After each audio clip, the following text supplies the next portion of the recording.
First, I thank the grace of heaven and the virtue of the Master, the senior spiritual authority and spiritual authority, the grace the senior predecessors, the predecessors, and all the point-transmitting masters for your cultivation. I continue to share on, follow my heart's desires without overstepping moral boundaries, referring to the earlier story of you shouting and enduring humiliation and yielding to avoid conflict. So I ask everyone. Suppose Yu Shaotian had chosen his human heart/mind instead of choosing his innate conscience and true nature, would his outcome at that moment have been the same? Do you think it would have been the same? It wouldn't be the same, right? It's just like when that person is living in the world, if we encountered the same situation back then, would it be the same? Look at others and think about ourselves. If he couldn't endure the manure carrier's scolding and beating, if he couldn't help but keep resisting and resisting, then wouldn't he have returned to his original fate and original destiny? Right? At that moment, all the earlier humiliation he endured would have been in vain, right? Now, let's ask another question. Which kind of experience is harder to go through? Do you want to choose the human heart/mind, which is harder, or choose to act according to the Tao heart/mind, which is harder? What do you think? The Tao heart is harder. Why? That Yu Shaotian endured the humiliation, and the manure carrier's scolding and beating toward him, he endured it all. Then when he went home, the manure carrier still chased after him and kept scolding. If it were a normal person, would they resist him? Yes, they would. So what does it mean that Yu Shaotian was able to endure that humiliation? I think. Isn't Yu Shaotian also repaying the humiliation that the manure carrier had suffered in past lives? And isn't the manure carrier also repaying the dirty deeds he once did to others? Yes, exactly. So what does that mean? When people scold you or insult you, isn't it also helping us to dissolve our karmic obstacles? Right? Yes. So what should we do at that moment? Should we feel gratitude in our hearts? Gratitude for helping us dissolve our karmic obstacles. But when others scold us, won't it make us uncomfortable? Yes, it will. So why do I feel uncomfortable? Why do I get angry? This is because of my attachment to self and my image of self. Naturally we will get angry. When we are living in the world, we are all here to learn, right? If we have cultivation in the Tao, no matter how people scold us, we can remain calm and indifferent. But if we can't do it, what then? We have to slowly learn to put down our attachment to self and our image of self. Now, from another angle, if people scold me and I endure the humiliation, I won't lose a piece of flesh, so at that moment it seems like there's really nothing to it, right? Right. So why do we still get angry? It's exactly because of the attachment to self and the image of self. And where does this thing come from? Very simple, it can be seen in our everyday daily life. What do I mean? For example, in ordinary daily life, a group of people are chatting. During the day at work, we suffered grievances. The boss kept desperately scolding us, scolding and scolding me, making me feel so wronged and pitiful. So we go complain to our good friends, right? So at that moment, what would friends say?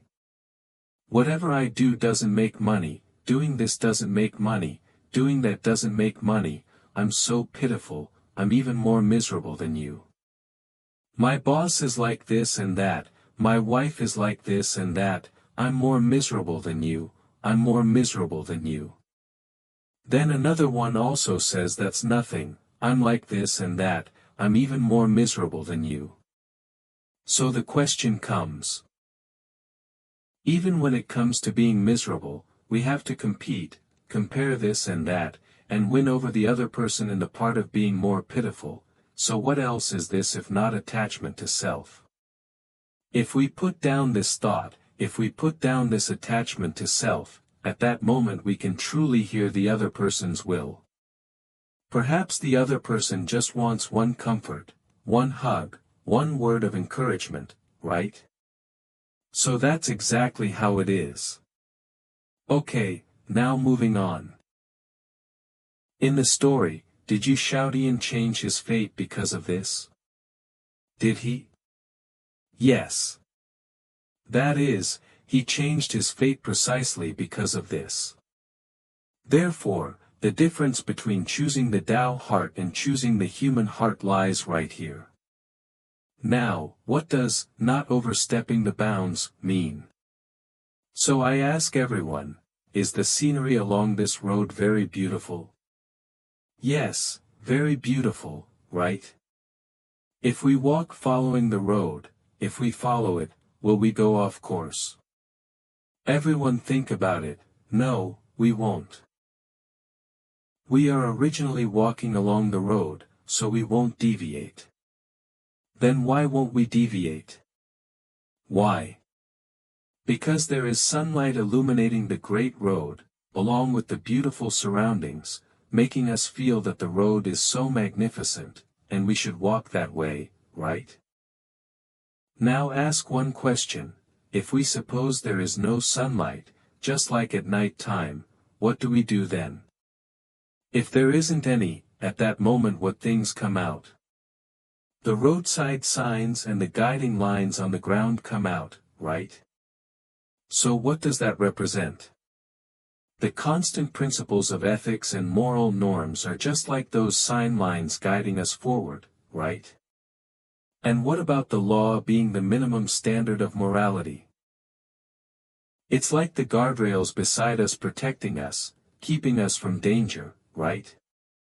Now moving on to the issue of marriage, if we follow the guiding lines to walk, is it easier, or if we follow the guardrails beside to walk, is it easier? What do you think? Everyone, you must agree that following the guiding lines is easier to walk, right?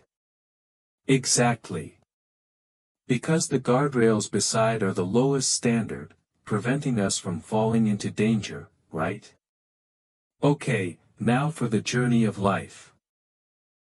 Is it easier to walk following moral norms, or easier to walk following the law? What do you think? Wow, so many questions, making us keep thinking and reflecting. We should follow the law, but the law is the minimum standard of morality, so how should we walk? Now, what if we suppose there are no guiding lines, no guardrails? What then? What if there are no constant principles of ethics and moral norms? Suppose at this moment, the road of human life is truly that one pitch-black, dark road. At this moment we don't know how to walk, at this moment would you just wander around randomly? Yes, we would. At this moment, if there is no moral conscience, and we only have the law as norms and rules, at this moment, won't the road of life be full of bumps and obstacles, stumbling and crashing along? Won't it? Yes, it will. And we might even commit wrongs without knowing it.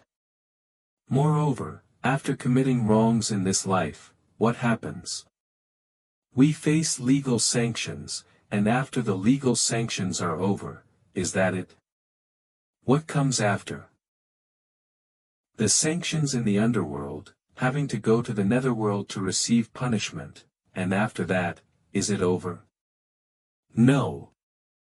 There's still the reincarnation through the 6 paths of 4 kinds of beings, waiting to repay the debts from previous lives, or after being reborn as a human, repaying the karmic debts from previous lives. So at this moment, suppose one first falls into the animal path, would that have an influence on future lives? Then, if one is fortunate enough to be reborn as a human again, at that time, won't we still be influenced by the karmic consequences of having been an animal in that previous animal existence? These pullings and influences of karmic forces and causes, will we feel them in this lifetime? Yes, we will. Everyone, think about it. Won't the road of life in this lifetime be comparatively easier to walk? Not necessarily at all. And then, at this moment, the road of life becomes even harder to walk, so we end up doing even worse things, once again opening the door to sinking into the boundless sea of suffering, life after life, endlessly reincarnating. And why is that? Because there is no moral conscience, ethics, or principles serving as our guiding law.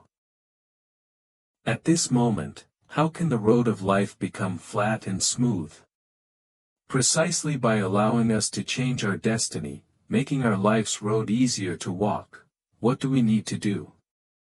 Advance in learning, study the principles and truths, then follow according to innate conscience and innate ability, the constant principles of ethics, and moral norms.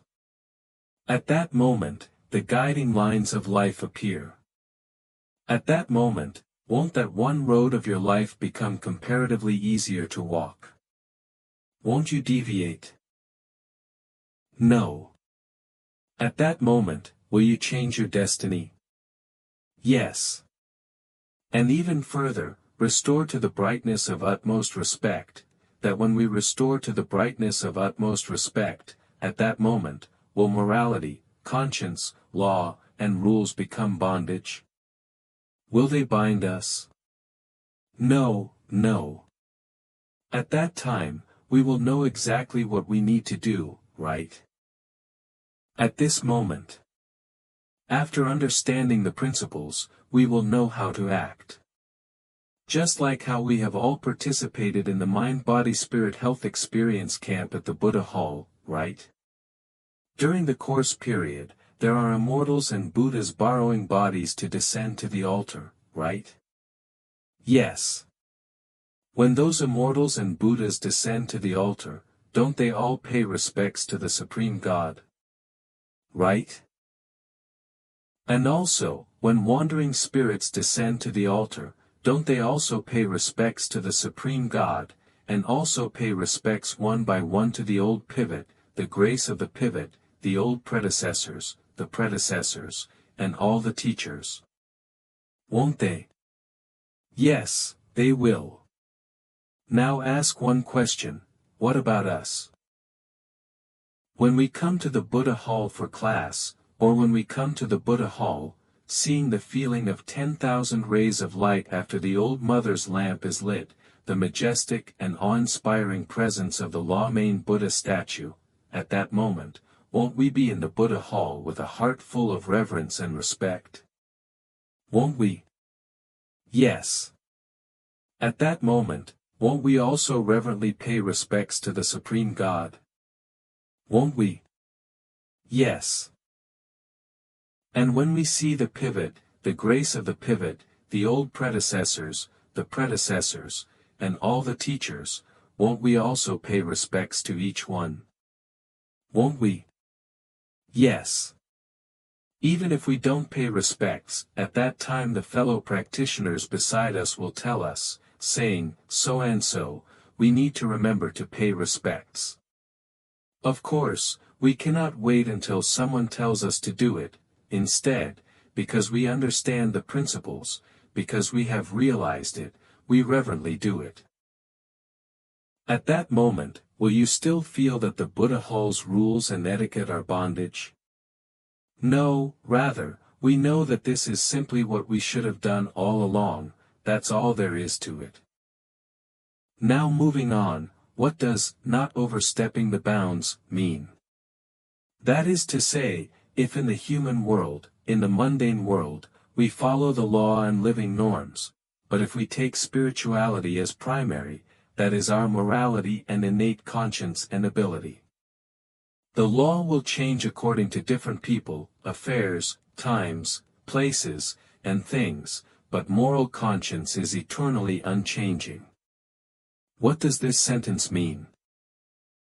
It means that natural benevolence, righteousness, propriety, wisdom, and faithfulness are eternally unchanging, just like a person's innate knowing. People originally have that innate knowing, originally have benevolence, righteousness, propriety, and wisdom. They originally exist, so they will not disappear. In comparison to innate knowing, what is the norm of legal living? The norm of legal living is something created by people, formulated for the harmonious common living of oneself and others, a legal living norm that will change according to different people, affairs, times, places, and things. Just like suppose one day, let's discuss this, if animals are no longer one of our food sources, if all food can be manufactured from plants, with the same texture and taste as animal meat, at that time. Suppose our food sources come from plants, becoming cleaner, and without some hormones or bad substances. After this, animals are no longer one of our food sources. At this moment, everyone, ask one question: will the law change at this time? Yes, it will. Will it protect animals? Yes. Then some people will say, we already have animal protection laws now, animals are also protected. But like cows, sheep, chickens, pigs, they are classified as economic animals under animal protection. If animals had the right to speak, they would say, I don't want to be your economic animals at all. Right? Therefore, won't the norm of legal living change with the times? Yes, it will. Now, ask another question: will a good person fall into the animal path, hell path, or hungry goes? So I'm not some bad person, right? Then will I fall into the animal path, hell path, and hungry ghost path or not? Will I? I use this message of affinity to share with everyone. This is about the father of Deputy Leader Sher from the Northern Buddha Hall. When Deputy Leader Sher's father was alive, before he sought the Tao, they lived in the fishing harbor in Pingdong. When they were living in Pingdong, most of their work was going out to sea to fish. Deputy Leader Sher's father at that time had not sought the Tao, and then he passed away. After his father's 100-day memorial, Deputy Leader Sher applied to have his father borrow a medium to descend to the altar in the Buddha Hall to form affinity with everyone. When he descended to the altar, he said that in this lifetime while alive, his personal conduct was clean and upright. In Taiwan during that Japanese colonial era, basically everyone was hungry and poorly clothed, sometimes having a meal and sometimes not. After he graduated, he went to do odd jobs to supplement the family income. When he grew a bit older, for the sake of the family, he worked desperately to earn money, wanting to earn more, so he went to that fishing harbor to do fishing and trading.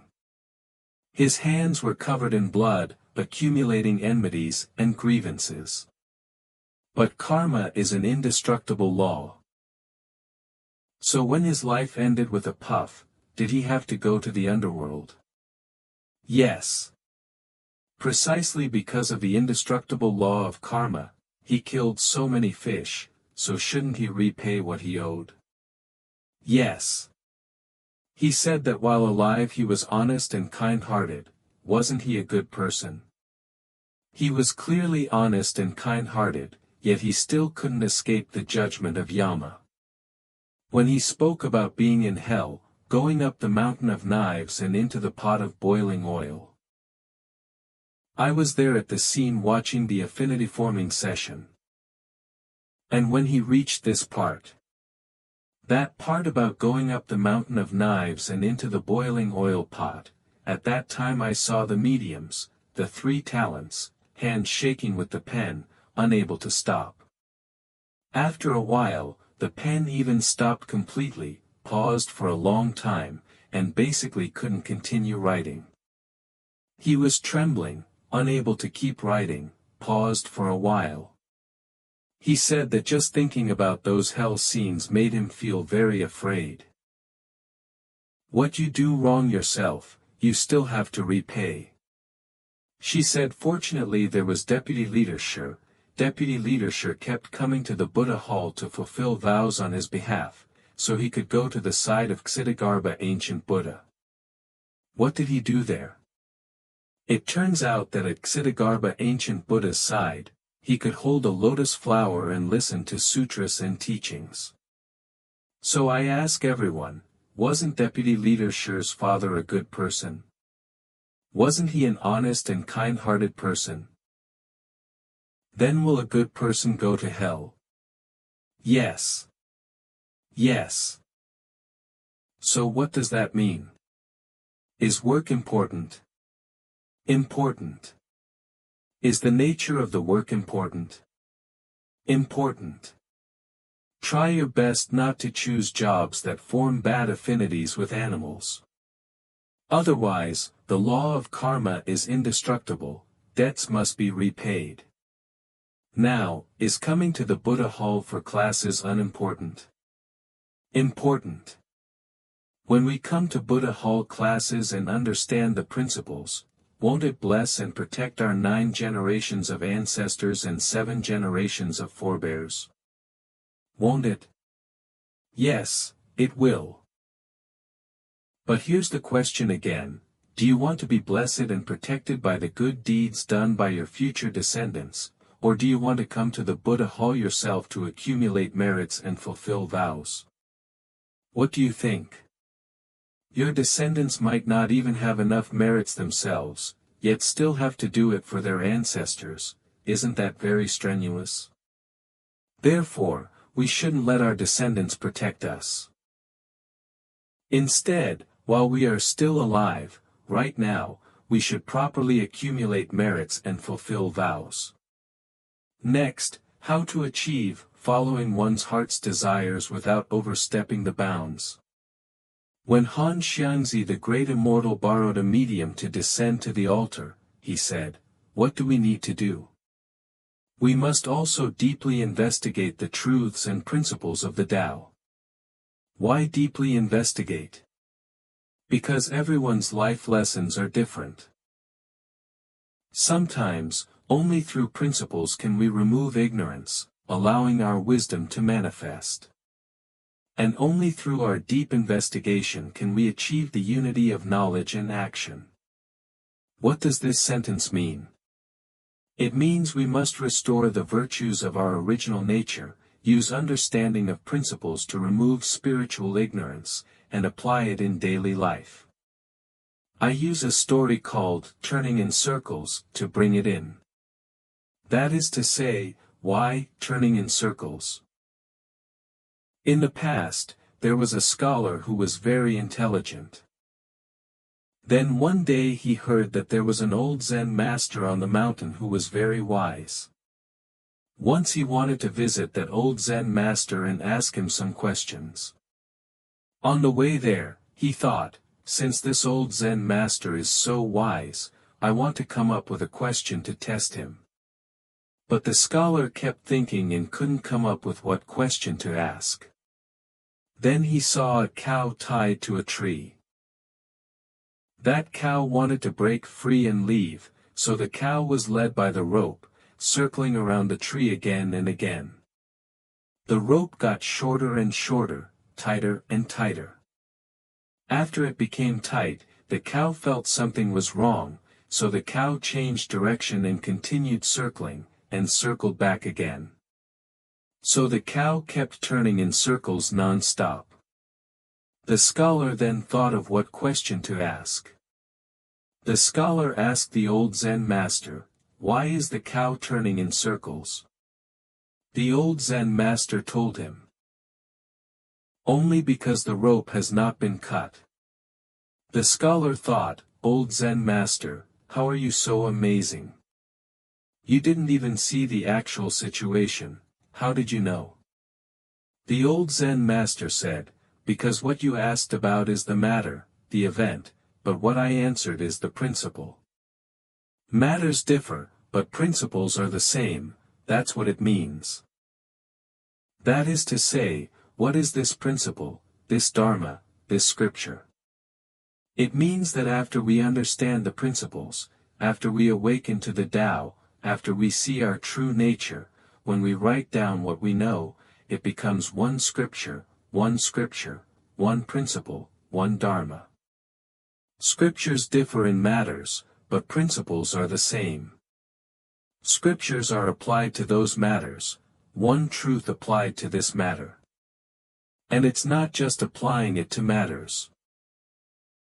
We also need to use matters to suddenly awaken and realize that principle, that Dharma. Not only awakening to this principle and that Dharma, we also need to use the Dharma to awaken our nature. Why? Because scriptures originally arise from our true nature giving birth to all dharmas, they are written from people's true nature. Therefore, we must also build the merits of all dharmas from our true nature, and moreover apply it to our surroundings, applying the virtue of non-attachment. Therefore, the immortals and Buddhas say, we must understand principles and see our true nature, only then can we know that, following one's heart's desires, will not deviate from the rules, right? It will not deviate from the rules. So how do we do it? It is to cultivate inner sagehood and outer kingship, continuously correcting ourselves inwardly. For outer kingship, we must accumulate merits and fulfill vows, practicing the three kinds of giving simultaneously, and keep doing it. At this moment, I use a phrase from the Book of Changes: heaven's motion is vigorous, the superior man strengthens himself without ceasing. Earth's condition is receptive, the superior man carries things with thick virtue, to share with everyone. That is to say, when the Tao is in heaven, it is heavenly principle, when the Tao is on earth, it is earthly principle, when the Tao is in humans, it is human principle. Following the Tao, it continuously operates, continuously operates. Humans are the same, we must follow the Dharma and heaven, continuously acting, right? Not only that, the earth follows earthly principle, bearing and carrying all things, all things. Humans must also follow this teaching method, just like the earth bearing and carrying all things, continuously teaching in the same way. And these two must complement each other, we cannot choose only one. Why? Suppose we only have laborious effort and giving, but we do not cultivate inner sagehood, what happens then? At this moment, just like soil, look at the big tree on the screen. Earth's condition is receptive, the superior man carries things with thick virtue. If our virtue is insufficient, then ask one question: can we achieve something, can we harvest something? No way. This growth has no way. With just a thin layer, a thin sheet of soil, is there any way to nurture a big tree? No way. At this moment, the big tree, our blessings and rewards cannot be retained. Next, suppose we have empty blessings and fortune, but we do not diligently give, just like a fortune teller tells us, so and so, you have such great fortune. You have the destiny of an emperor or general. After hearing that, we stay home every day, waiting to become emperor. At that moment, is it useful? No. Even if we have an emperor's destiny, if we don't do anything, what does that mean? Not watering it, not doing it, will this big tree wither? Will it?